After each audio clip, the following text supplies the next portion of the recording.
Hello everybody, it's SilverPhoenixK, and welcome to another vlog video. I really like doing these. Now, before I talk about the main topic today, first I want to address the Sonic Lost Worlds and opinions and first impressions thing. Yeah, I was gonna do that video this afternoon, got the camera out, came out here, and I turned it on and sat here for like 11, 12, 20 seconds, and couldn't think of anything to say. So I went and watched the debut trailer, I watched the tour of Sonic Lost World by IGN.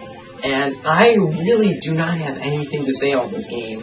Like, if anything, if you guys want to find information about this game, I recommend checking out all the Game Explain, all the Game Explain videos, watching again the tour of Sonic Lost World by IGN.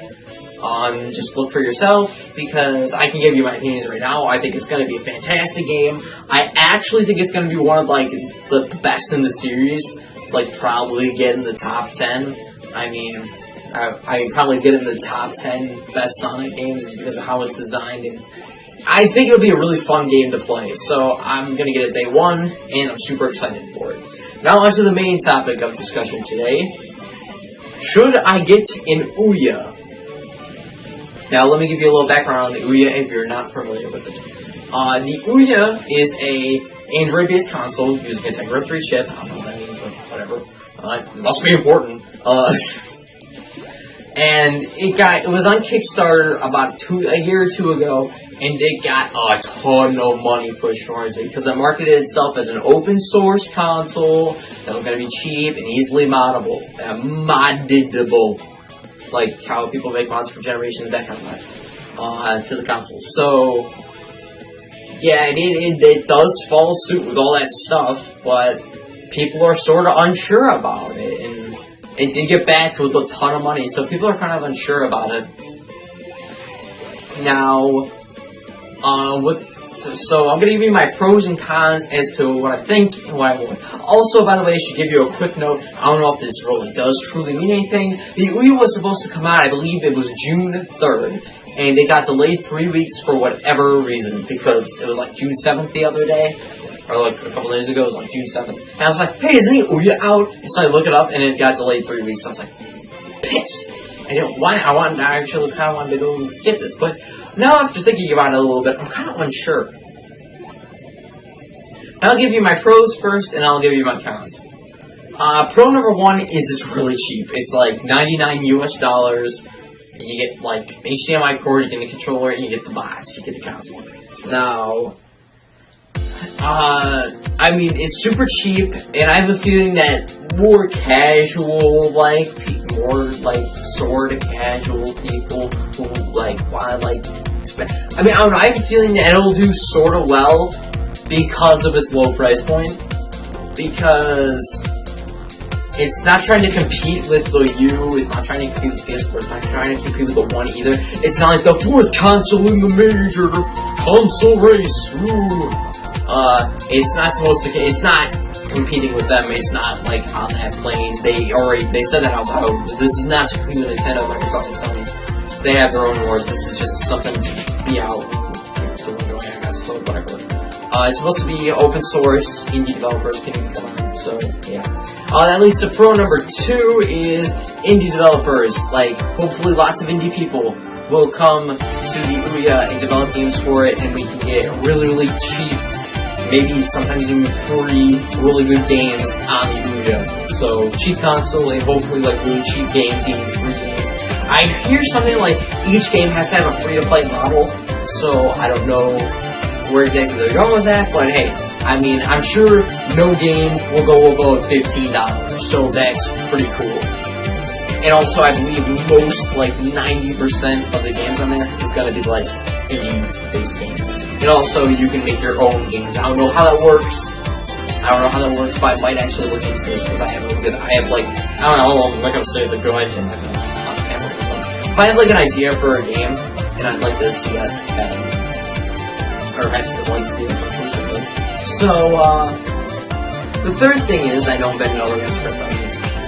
The third thing is that's really important to me is emulation. Now, I know this is going to be sounding really weird, since I think I make myself clear that I'm a pretty anti-piracy kind of guy. I don't like to. I tried to buy most of my games like on that are on the current generation, older generations don't really care. But I like stuff on the U, stuff that's coming out for the PS4 one, which I'm not getting the one. I think my brother's getting the PS4 one. I always try to buy my games new because I see it as supporting the company. So yeah. I mean, am I for used game DRM? No. If you're gonna like call me on being like pro DRM, no, I'm not, because that means in the future, like the generation after us won't be able to play games like the games that come out on the One and the PS4 and the Wii, assuming they all had DRM, because they can't buy the game used. So I have a feeling that would cause problems, and that it's going to lose timelessness in games, and that's just not worth it. So back to the emulation thing. Now, the emulation thing is going to be great for two things. Number one, it's going to be great for Let's Playing for me, and number two, it's going to be great for streaming, because the Elgato does have a stream feature. I believe it's with Twitch. Yeah, streaming with Twitch. So once I get a good enough computer, I'm totally going to start streaming, and having an emulation having an HDMI thing that I can play much all the games on allows me to stream almost any console. So that's what awesome. And also with the emulation thing, there's some games they're just super hard to find, and I'd like to have means of playing those. Now, I don't know if I saw a list of emulators that were going to be open, like, automatically, that are going to be like a NES emulator, a SNES emulator, or two SNES emulators, like the ZS, NES, and the SNES 9X, Project 64, I think some for the Sega Saturn, some for Genesis, a bunch of just older systems. Now, I really, really hope they allow us to put our own emulators on, because, to be honest, I'd love to be able to get frickin' DS, Desmume, or I don't know how you pronounce it, Desmume, and like a PlayStation 1 emulator, like a GameCube emulator. I don't know if those exist, but I'd love to get a PS1 emulator. Pretty much, that's my big thing, because I want to play Final Fantasy VII. And there's a bunch of other PS1 games that I want to play that I really don't get a good chance to because my PS2 that uses to play games with the minor scratches. So, yeah, those are my three things. Cheap. It's cheap console price, cheap, hopefully cheap games and free games offered on the stores and what offered on the sandbox and whatever the store's going to be called, and emulation. So, now let's talk about my cons. Number one, it takes up an HDMI slot. Now, it's gonna sound really, really weird, but my computer, my TV only has two HDMI slots. It has one composite slot and two HDMI slots. The composite slot goes to my Dazzle, and then I have like splitters in the Dazzle, so the cords from the TV go from the Dazzle, and then I either plug in the PlayStation 2 composite cables, the GameCube composite cables, and the N64 composite cables, whatever I want to play. So that's how I do those three consoles. Then for the Wii U, I'm hooked up to the HDMI, I believe it's HDMI 2, and then I have that hooked up to the Elgato, and then the Elgato cord, because if you haven't hooked up to the Elgato, it has to be plugged into a USB. I just plugged it into the Wii U. I just plugged it into the Wii U front USB, because since I don't really use front. So yeah. Now it's gonna take up the extra HDMI 2 HDMI slot. I'm also thinking about, like, of course, I'm actually getting my 360 probably at the end of the year when my brother gets one of the next gen consoles. Hopefully, I'm pushing him towards PS4 because Xbox in my household. I'm really pushing him towards PS4. So he said when I get a PS4, I'm gonna have full control of the 360. So I'm gonna have to hook it up here. So that's gonna cause some problems. I know it's like total first world problem stuff. I have a feeling that like the OUYA is just gonna become kind of like overshadowed, and I'll just never really use it because of that reason. Now, the next thing is it's using outdated hardware. Now, I'm not no graphics fanatic, but it's using the Integra 3 chip, and I hear that's outdated now, according to the VTech USA. So I trust his what he says. So I'm gonna take that as true.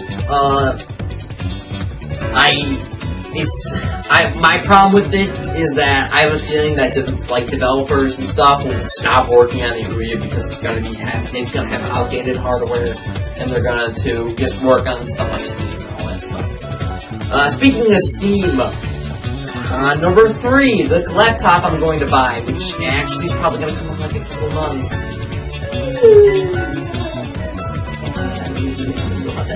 Anyways, the computer I'm getting, I'm going to start doing I'm gonna like dabble my fingers in PC gaming, because I'm gonna have the option to for it. So, there's actually like a few games right off the bat that I know I'm gonna get. I'm gonna get the Sonic Kids collection, because even though I own all of those games, I think that see the power of it.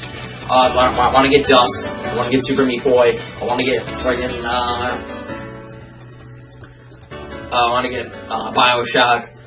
There's still a bunch of games I really want to get, so, yeah, my thing is, so from what I'm seeing is that some games are going to go on the OUYA are also probably going to go on Steam. Actually, mostly all of them are, so that's going to be a problem. And also, my computer is going to be able to do emulation, so I have a feeling the OUYA is going to be overshadowed by my computer, so it's going to be overshadowed by the 360 and when Christmas rolls around. And it's going to be overshadowed by my laptop, the new laptop. So, that's kind of number 3. I had another con, but I can't really think of it right now.